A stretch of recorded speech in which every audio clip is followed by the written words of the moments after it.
We've looked at the moon for thousands of years and thought we knew it. A cold, silent, dead rock, orbiting Earth in a predictable rhythm, its face unchanged, its secrets already told. But we were wrong, because deep inside that quiet gray sphere, something is moving. Something alive.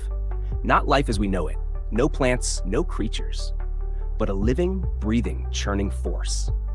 And once you hear what scientists have just uncovered, you might never look at the moon the same way again. Think back to those lessons from school. The Earth has three main layers: a crust on the outside, a mantle beneath it, and at the heart, a massive molten core. The moon? It has layers too, but its core is tiny, only about 1 to 2% of the moon's mass. For comparison, Earth's core makes up nearly a third of our entire planet. You'd think, with such a small core, the moon would be frozen solid all the way through. But between that rocky mantle and the little core, there's something strange. A mysterious layer that isn't solid, but isn't fully liquid either.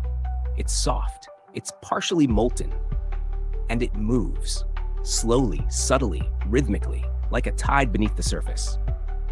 We've always known that the moon's gravity moves our oceans, pulling the tides back and forth every day. What we didn't realize is that we are pulling on the moon as well. Our gravity, combined with the sun's, is making that molten inner layer ebb and flow, stretching and shifting the moon's insides as if it were alive. This isn't just some guess. NASA proved it. They used a mission called GRAIL, the Gravity Recovery and Interior Laboratory, two small spacecraft named Ebb and Flow. Their job was to map the moon's invisible gravitational field. Here's how it worked. The spacecraft flew in formation, close together, orbiting the moon. When they passed over a spot with slightly stronger gravity, the first spacecraft would speed up just a bit, and the second would lag behind, causing the distance between them to change. When gravity was weaker, the opposite happened. They would drift slightly farther apart. By measuring these tiny changes with incredible precision, NASA could see inside the moon without ever drilling into it. The result? They detected that molten layer. And there's more. That molten layer may be rich in a mineral called ilmenite. Ilmenite contains titanium, one of the strongest, lightest, most heat-resistant metals we know. Titanium builds spacecraft, airplanes, medical implants, even the frame of your laptop. Right now, getting titanium into space means launching it from Earth at enormous cost.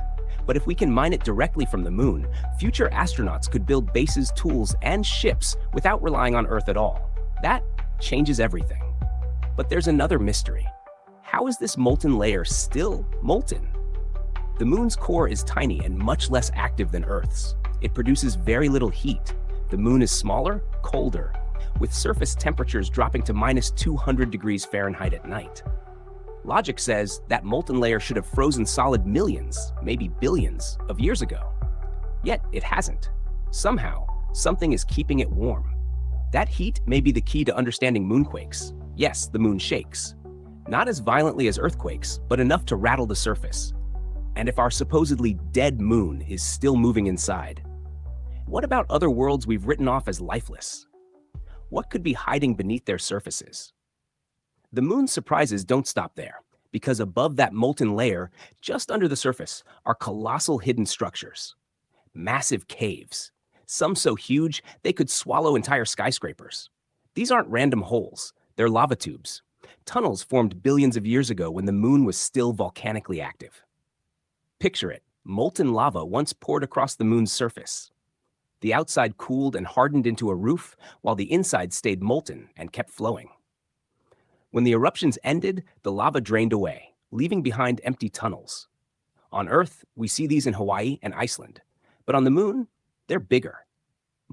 One discovered under the Mare Tranquillitatis, the Sea of Tranquility, where Apollo 11 landed, is at least 340 feet deep.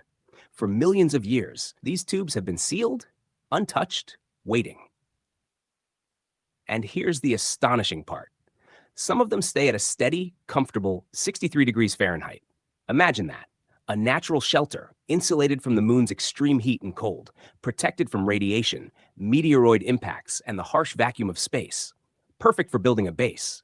You wouldn't need to haul heavy radiation shields from Earth. You wouldn't have to fight the temperature swings from blistering day to freezing night. And there's a chance there's water inside. Water on the moon. That means drinking water, breathable oxygen, even rocket fuel if we split it into hydrogen and oxygen. No wonder both NASA and China are investigating these caves for future colonies. But while we're looking at the moon's hidden life, our sun is throwing us another challenge. NASA's Parker Solar Probe has been flying closer to the sun than any spacecraft in history, 7 times closer than anything before. Its goal? To understand solar storms, because a massive solar storm hitting Earth could cripple our power grids, disrupt satellites, knock out GPS, and endanger astronauts. It's happened before. In 1859, the Carrington event set telegraph lines on fire and lit up the night sky with auroras as far south as the Caribbean. In 1921, another storm damaged the electrical grid and shut down communications across continents. Back then, we weren't dependent on satellites, navigation systems, internet cables. Today, the impact could be catastrophic. The Parker Solar Probe is getting us closer to predicting these storms. Flying through the sun's outer atmosphere, the corona, where temperatures reach millions of degrees. Protected by a carbon shield just 4.5 inches thick, it keeps its instruments safe at around room temperature. The data it's collecting could help us protect Earth from space weather, one of the only natural disasters that leaves no physical evidence until it happens. All of this, the molten moon, the lava tubes, the solar storms, points to one truth. We are entering a new space race. This time, it's not just about planting a flag. It's about survival, industry, and building a future beyond Earth. NASA's Endurance rover is in the works, a machine that can travel 100 times farther than Perseverance on Mars, collect hundreds of samples, and drive autonomously at night on the moon's far side. Private companies are joining in, like Firefly Aerospace with its Blue Ghost lander, designed to study lunar radiation and geology before staying behind forever as a silent sentry. Every mission now is a step toward living, working, and thriving off-world.